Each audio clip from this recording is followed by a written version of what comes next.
Theodore, what are you doing up there? You are not supposed to be on top of the truck.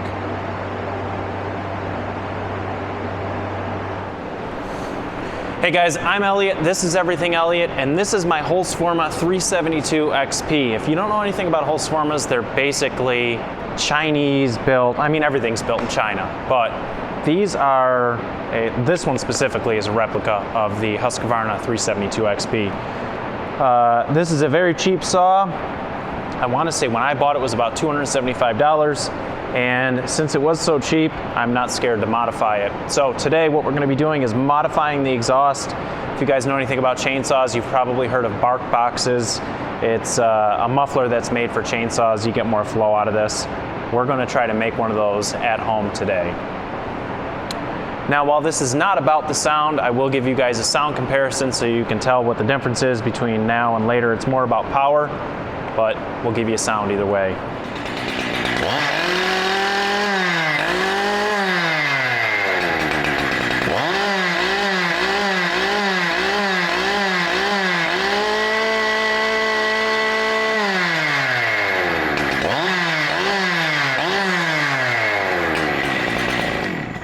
All right, that should give you a pretty good idea what the sound is. Let's go over to the bench and tear this muffler off, start cutting it up.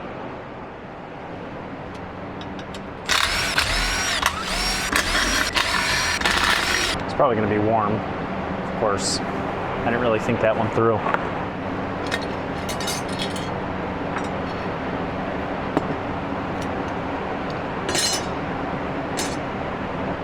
So this muffler is already pretty free-flowing. I know it's tough to see, but there's only one hole.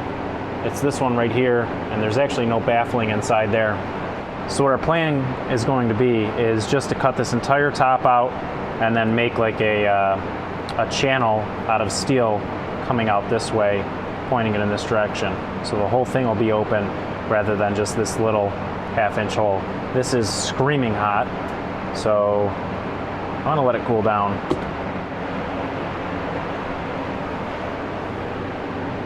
Yeah, it's warm already. Just that little run, 158 degrees. So essentially, I'm gonna cut here, all the way down, here, up here, and it's gonna come over to here, cut this all open, something like that. And then we'll just take a piece of sheet metal, up, over, down, and then it'll exit out over here. I don't really have plans, I'm just kind of figuring as I'm going, and hopefully it works out in the end. I wonder if I should put this in the vise so it doesn't immediately go flying.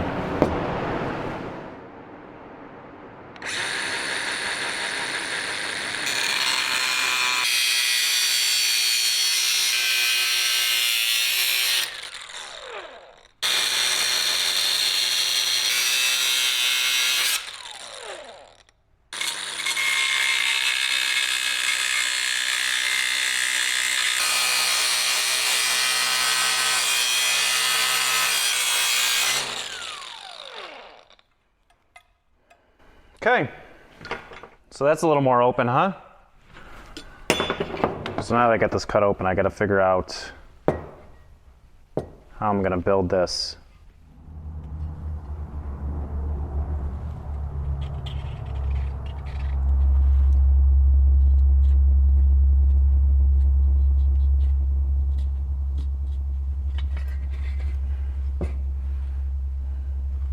Something like that. I know it's going to be super tough to see on camera, but I'm going to try to cut that out, see what it looks like.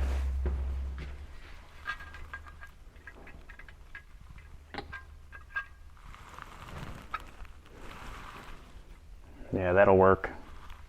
So like that. Repeat the same thing on the other side. And we just got to make a top, tack it all together. I'm going to clean everything up and we'll pull the welder out and we can start tacking this all together. I'm going to get the sides on first before I even attempt to get some sort of top on.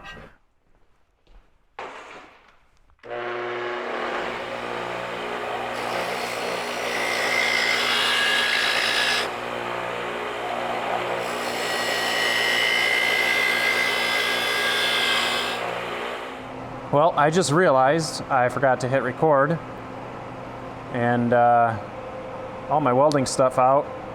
It's not pretty. We ended up blowing a bunch of holes in it. That's why you see a bunch of cob job on there. But this side especially, it blew through everywhere. I had to patch it all up. But I'm gonna take a flap disc to it, clean it up as best I can, and then we'll work on the top. All right, so I got the top on here. It's not welded yet, so this does need to be hammered in a little bit, so I want to throw a couple tacks in a couple spots and get this held in place, hammer that, and then I can tack this corner so it all gets held. I cleaned up the welds a little bit. I found one little hole right here I got to patch, and it's not pretty, I'm not going to lie to you, but we're on a function over fashion product here. I really don't care what it looks like as long as it works.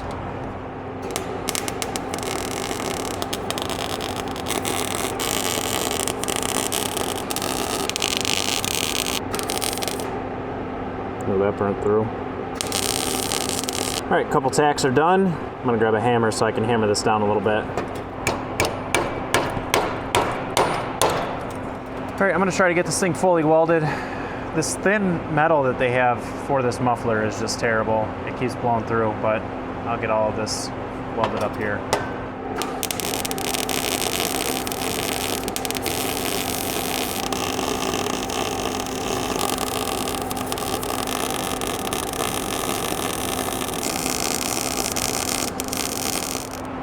All right, that is very, very crudely welded, but I have a grinder.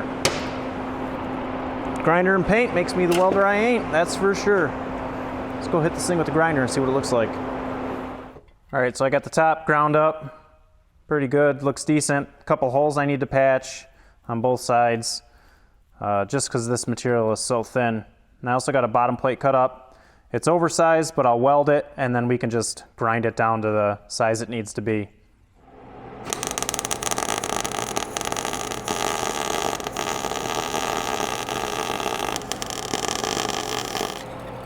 All right, I think I got most of the holes patched up. Just trying to make things look a little nicer, fill in some of these little gaps, and try not to blow holes. Okay. Go hit it with the grinder, try to clean some of this stuff up, and see what it looks like. And then what we'll do is we'll just cut this even all the way across. So it kind of, actually we might keep this angle so it throws it forward instead of out at my hand. We'll take a look once it's near the saw.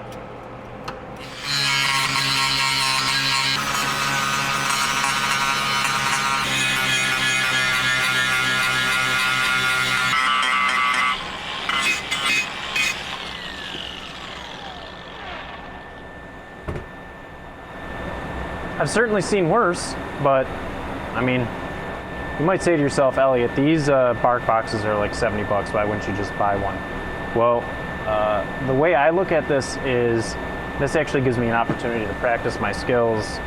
Obviously, I'm a terrible welder. I shouldn't say that. I'm a pretty decent welder when the material's like 1/4 inch or thicker. Sheet metal stuff, I am terrible at welding. I'm not good at it. I don't know why, but it gives me time to practice, and if you can't appreciate that, I don't know what to tell you. So we need to cut this down, and we'll take a look at it in the saw.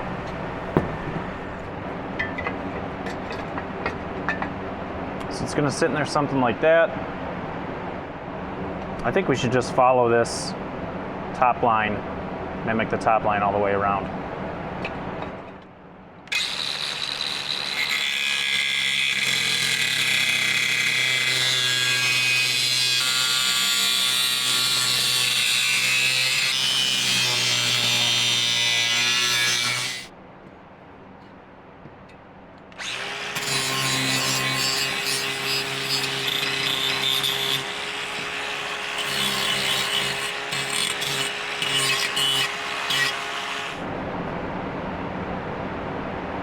So that should give us a little bit more exhaust, huh? I guess the next thing we can do is install it, see if it'll run. I know the carb's gonna need tuning, but I wanna see what it sounds like. And then we're gonna clean everything up and then repaint this so it doesn't rust.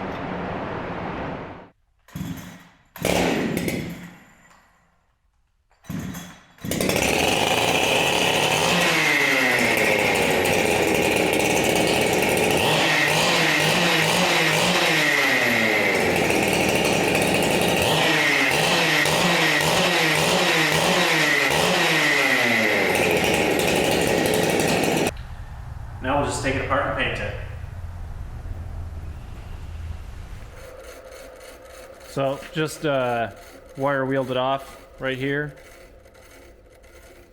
Should be ready for some paint. Well, I just put the first coat on it, used Rust-Oleum high heat, 2000 degrees. Should be plenty for this thing. And I think it'll look nice. I'm gonna wait about 15 minutes for it to dry. You can see it's starting to dry up here already. And then we'll sure, blowing on it makes it dry faster. We'll let it dry and I'll put probably 4 or 5 coats on it, and we'll put it back on the saw. All right, well, it's done. Back on the saw. I think it looks good. Saw needs to be tuned, but the baby's sleeping, so I can't do it now. Anytime you do any modification like this, you need to retune your carburetor. Some of the newer saws, you can't even tune the carb, so fortunately, on an old saw like this, it still has the high and low adjustments right there. I'm pretty happy with the way it turned out. After the paint, you can't really see how bad of a welder I am. Can't really see how bad it really looks, but